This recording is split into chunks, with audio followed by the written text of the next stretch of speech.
the Course talks about, letting go of form. And the Course talks about, something beyond time, something beyond space. So my view is like through forgiveness, we're letting go, we're releasing identification. What do I mean by that? It's like when you release something, it no longer hooks you in to certain ideas or perceptual fields. Like I can believe I'm a separate body from you, and you're a separate body. Or I can believe that something like time exists. A second has passed. Those are mental constructs. I can believe there is a spatial distance between me and you. And the Course says, eventually we're going beyond that. We're going beyond all form, all time, all space, all thought. All my thoughts are meaningless. Thereby you lose the hooks into that identification with the field of thoughts. You can lose your identification with the field of time and passing time. You can lose your identification that I am a separate body in a separate location in a world of perceived other separate bodies. So for me, eventually it's to get some experience of, you could say, holiness or oneness or timelessness. And self-inquiry was the process, another process, which for me it takes you to that place on a practical level. So you start to experience it. And I like to give the thing of the metaphor of an eyeball. Eyeball, an eyeball that can see. Like if I can, if I'm an eyeball and I can see a plant over there, what's more likely the truth of what am I? Am I likely, is it more true that I'm the eyeball or I'm the object of the plant perceived out there? Now for me, of course, it's more likely that my truth is I am the perceiver of the plant, because the plant is an object perceived out there. So what is the most intimate level of who and what I am, and which is not mixed with what is perceived out there? So if I perceive, so it would be like a plant is an object out there. So I am not the object because I am that which is perceiving the object, you see. So what about thoughts? Am I a thought? Well, a thought is suddenly can be perceived, there can be perception of no thought, then there can be a thought, and then it can be gone. So am I the thought? I would say, but there's something that observes a thought being suddenly not being here, and then passing. So I am that which is observing the thought. I'm not the thought. I'm observing a plant, but I'm not the plant. What about, and something is observing distance. Something also observes some kind of tracking of time. So what am I? So all of these things... And personality and sexuality and physical appearance, you're not that. No. Those are perceived to change and pass. And beliefs can pass. Like you say, somebody's observing that. That's right, yeah. Exactly. Somebody is observing all of those changing things. So, time is observed passing, sexuality can be seen passing, the body can be seen changing and passing, but there is an observer of everything that is passing. So, what am I? It's a process of self-discovery. If anything that is passing, there must be something which is not passing, that is present right now. So there must be, like, if there is an observer and things can be seen passing or changing before it, then is there a changeless observer? So I'm picking up that that's the watcher on the threshold, in a sense, on the verge of discovery, if you like, of God's horizon. Yes. Sometimes it's hard to put things into words because then that gives, it can give it the wrong form. But what you're talking about now, to me, is a division, if you like, of our divinity. Yes. And it's ever expanding. Yes. God is ever expanding, love is ever expanding. Yes. As your awareness does. That's how, if you like, go up the sort of Jacob's ladder about it. If you like, it's however you want to look at it, as a hierarchy of you know, souls that are all connected to like a monadic consciousness, or, you know, however it is, it's all about accepting and letting in.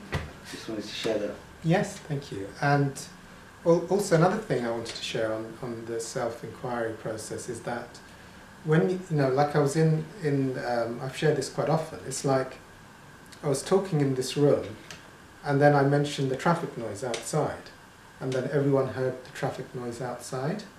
So, but before I mentioned it, it's like no one was listening to it. Yeah. Okay?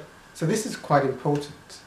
You see, like the Course says, all my thoughts are meaningless, you see.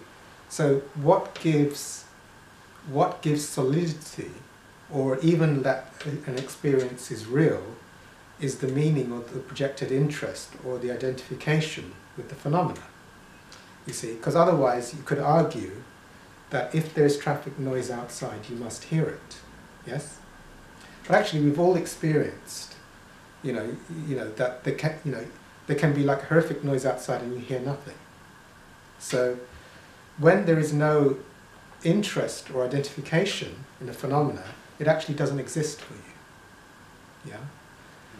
You see, so you can be in this room, or one person can be in this room, and for that person it's like silence. And for another person it could be like horrifically horrible because the traffic noise is tormenting them.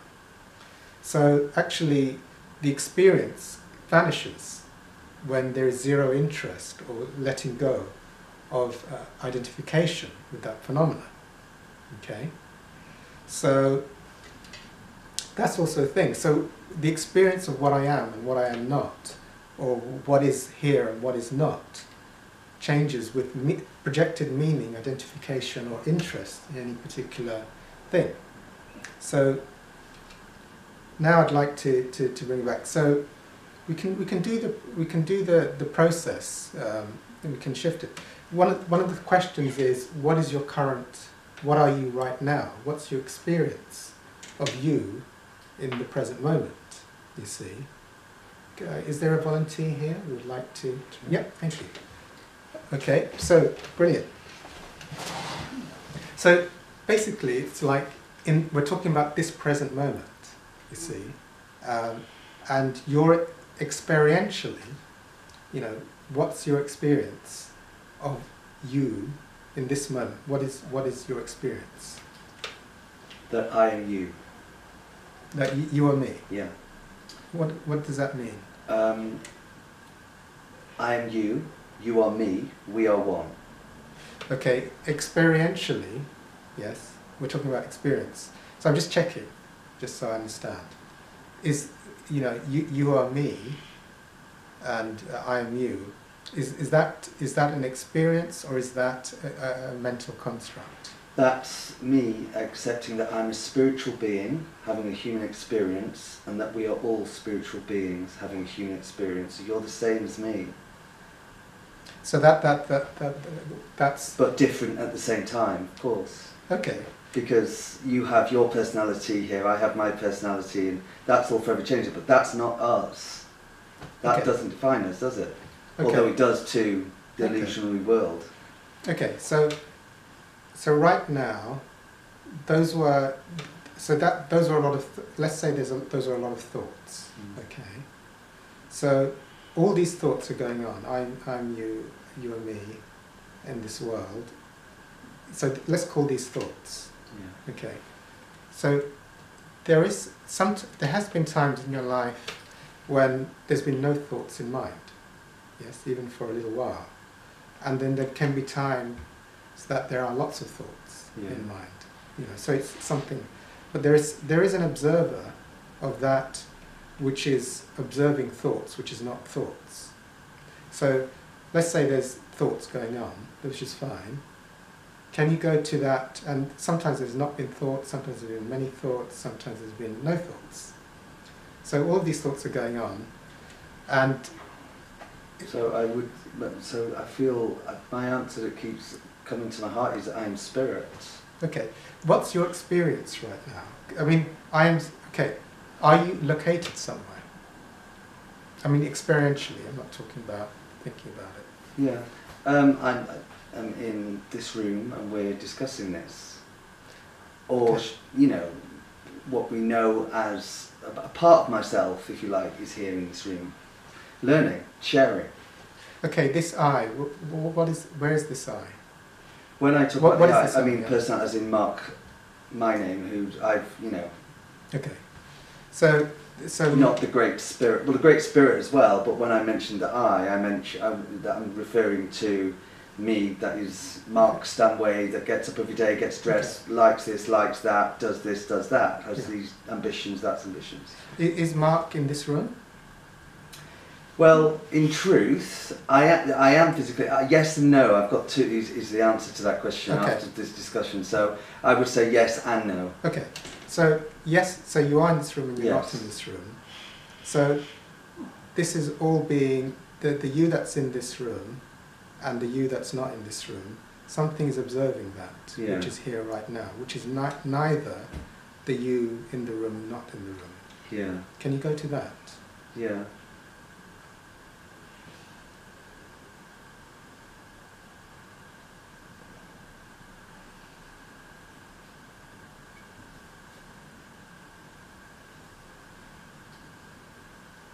God, goddess. Okay, is this experience, is it limited? Are you in a location? It's not limited. Okay. It's limitless. Okay. Is it in time? It's everywhere. Okay, good. Is it a thought? It's truth. Yes, good. So are there any problems here? No. No. That's it. Yeah, No whatsoever. that's brilliant. So that's an experience of something which is not thought, which is not time, and which is not limited in any way. It's interesting how if you put yourself out of your comfort zone and try something new, Yes. How it actually, once you know, it breaks things down a little bit, doesn't it? Because I Yes. feel like something's just been broken down now. Like I felt, you know, it's funny, isn't it? Yes. You know, it's I suppose I'm battling with my own ego, as we all are, aren't we? it's the hooks. In a sense. Yeah. It's the hooking into thoughts, essentially. But I don't want to keep investing so much time into the ego. If I invested as much time as I did into my ego as I did as I would this watcher that I was talking about, I think I'd be in a much better place more often, all the time. Yeah. So I'll take that away with me and sort of really, you know, allow and trust that. Yes, you know, St. Francis said that what I'm looking for is where I'm looking from. That's one of his quotes. What I'm looking for is where I'm looking from. So, what position observes time passing, thoughts passing, locations passing, feelings passing, but is not the passing? So what is timeless, present, and beyond all limits, and is here right now, you see? Now, if I'm in the place of thought, then I'm looking for something out there. And I start to perceive myself as a form in separation. There's a me in separation to you. But the process can quickly take one out, and suddenly thoughts are meaningless. Even the thoughts may occur. It's not what I am. And actually there's no location there. Actually, time doesn't exist in this place, you see. So it's an experience beyond intellectual constructs. It's a good place to be. It's a good place to stay. The only thing that makes you lose it is essentially it's interest in thought, looking into a story.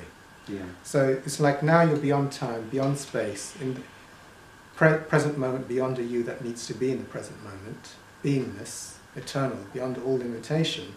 And then the reason it gets lost is suddenly a thought arises and there's a hooking into that thought. I mean, thoughts can happen there, but there's no hooking into them. So they don't affect what is timeless, beingness. But as soon as interest is given to the first thought, you see, the story of I suddenly flares into existence, and you're transported into a different dimension. Suddenly I'm a me with a story, relating to others with a story.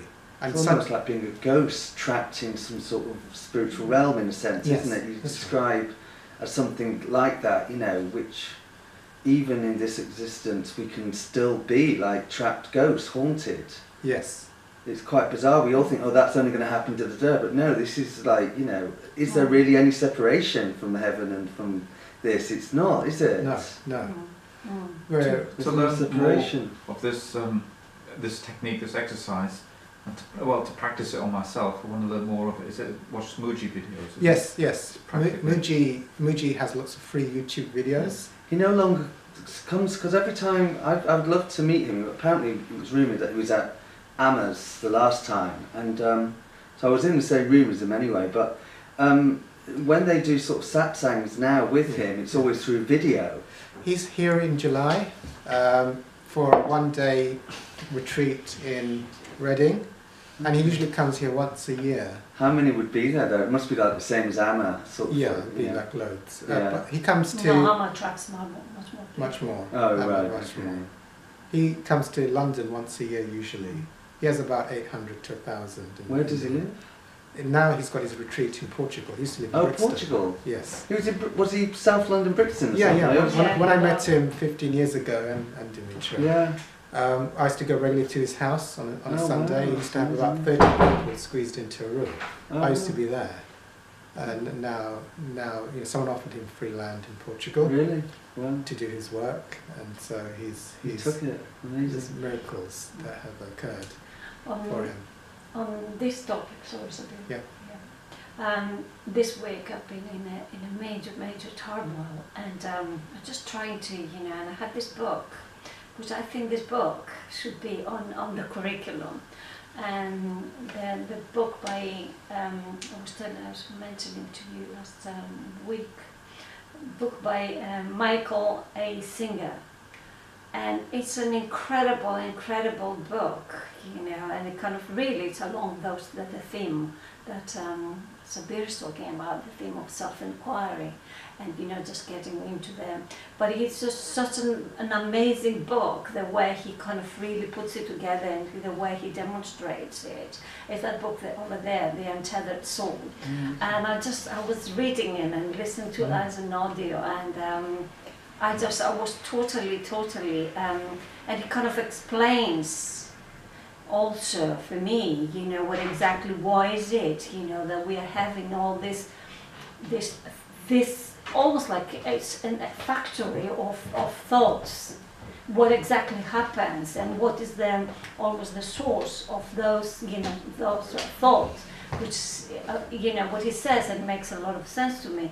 It's our emotions, pent-up emotions that have been, you know, and kind of really, the body cannot cope with the emotion. It kind of turns out, you know, into a kind of thinking, and that's why we have this almost kind of thinking factory, you know, going on. And it's just kind of an incredible book on this theme of self-inquiry, really. I mean, I don't think he calls it self-inquiry, but I think that's what it is.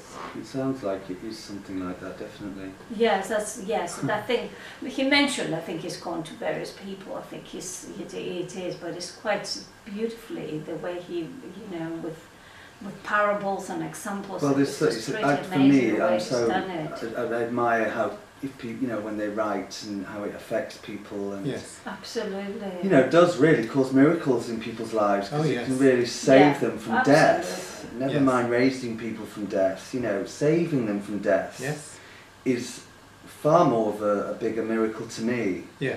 Personally speaking, because I think when the physical life is over, it should be over. Because you know, we've probably forgotten how good it really feels anyway to be without a body and not have this. I totally agree. You know, we have a glimpse of it, don't we? And everybody, you know, I think part of the deal when we come here is that we won't really remember that. Yes, I agree. And we're unlocking things, aren't we, and discovering secrets, all within ourselves, you know, and having all sorts of different emotional roller coaster rides. But you know, the important thing is that you return to this true self that we just did as an exercise. because then you're a limitless, infinite That's right. being. Yeah, limitless, infinite being. Yes, that's right. Which we all are, and I think that's what I was meaning when I said I'm you. Yes. But you know, that was me from what I've learned saying, wasn't it? It wasn't being in that place, which is completely different things. Yes. So, but like you said, I do constantly practice being in the moment. That is pretty much how I get through a day. You know, stay in the moment, forget what happened, don't worry about the future, and and go about my day-to-day life. And it really works well functioning like that emotionally. Yes. But it's not who I truly am. That's not being in a state of beingness. For that, I think you need to be still. Well, in the beginning, I guess. Yes. And the self-inquiry is a bit like the Course in Miracles. You see, as soon as an I exists, or an identity exists, you see, I'm angry, the bus is late. Yeah. But suddenly there's an I here. Yeah. So what is this I, and what's observing the I? You can almost start laughing about it. Really, It gets a little ridiculous and chuckling to yourself and going... Yeah, it's just like picking up an I, or picking up an identity. Suddenly you're a character. But then, you know, it's like the process, like a Course in Miracles lessons, becomes, oh, if I'm an identity, what is exactly the identity? Is it a body? What is that identity? Yeah. What is light? Like the young guy asks, you know, what is light? Yes. When we talk of it, and really it's love. Yes. Light, love. Yeah. Beyond time, location, distanceless, timeless. All-knowingness, wisdom, knowingness, yes. Unconditional love. Yes. Not love as we are taught that it is about, you know, having to have a relationship to, you know, that whole thing about you're not looking for love, you're looking to remember that you are love. That's right, yeah. That's truly what's happening, and Yes. really you're very lucky that you find somebody else that also gets that in a sense, but Yes. not so much more these days. I think there's more people, I think so, yes. so you're more likely, certainly I mean in London, isn't it? Yes. It's a completely different, it's no longer, you know, you don't feel like a sort of witch, if you like, sort of thing, that's studying some ancient craft that's, you know, not Christian and going everything that the Bible says, and all of a sudden we don't have guilt, and, you know, and all of that. So it's kind of, that makes you invulnerable, doesn't it, being guiltless? You're invulnerable, guiltless. What's observing the guilt? The guilt was not here, now there's guilt here, and then the guilt had passed. So what was observing the guilt? Exactly, and what is guilt? Yeah. Well, guilt is kind of a hooking in to a type of form, passing form. So the emotion, some emotions come, you know, arise. They weren't here, they arise in the past, but something was observing that. Yeah. Every thought there was no thought, then there is a thought, then it's gone. Yeah. Something also tracks time. Something is observing differences in location, but is not the differences in location. Yes. Yeah. So, but as soon as you indulge in thought, identity happens quite rapidly. Suddenly you're in the timeless, you're in the spaceless, you're beyond all limits, and then you pick up a thought, and in that thought it's suddenly like, oh, actually I'm a physical body that's located here, and I'm angry, the bus is late. That all seemed to happen in a fraction of a second. It's just the thoughts, but you know, the Course in Miracles, you know, all my thoughts are meaningless. Yeah. You see, then that state that is timeless, beingness, is not affected by any thought because there's no hooking in. In fact, like with sound, if you had no hooking into sound, actually it's soundless in this room. If you had no hooking into time, then it's timeless in this room. Right. If you had no hooking into thought, it would be thoughtless in this room. If you had no hooking into this being in separation to that, we'd be beyond all separation and all limitation in this room. So it's just that, you know, it talks about value, meaning, identification, interest, whatever. These are the glue that starts to bind you into different levels of separation. You know, you become, you know, of this and that. And as you unhook, forgiveness for me is just a way of letting go. Sorry? Forgiveness is just a way of letting go. Right. So you're doing it for yourself, not for the other person. It's just so that almost in a sense, I see it as clearing out sort of negative energy in a way that can be blocking you, and you know, it's kind of like an eye, you know, that's blocking you. Yes. And it's in a sense that person, that soul, that light that we're talking about, that's watching all of this. Yes. By forgiving it, is just pushing it, making it dissipate. Yes, that's correct. Yeah, Making it vanish. That's right. Like it says in the last forgiveness in the last of Course in Miracles, there is nothing to forgive. Yeah. So I don't need to go over that person and say, I'm so sorry. No. You're right. I did do that, and I'm really bad, and da da da da da da da. And what can I do to make it up to you? You know, because then you're just giving your power away to the. You know, it's just ridiculous, isn't it? When you think about it. You created a whole story. Yeah. Of Okay. That person may not want to sort of have direct communication with you in everyday life, but that's all doesn't matter either, does it? No. It doesn't matter. No. I won't lose anything from that. If I get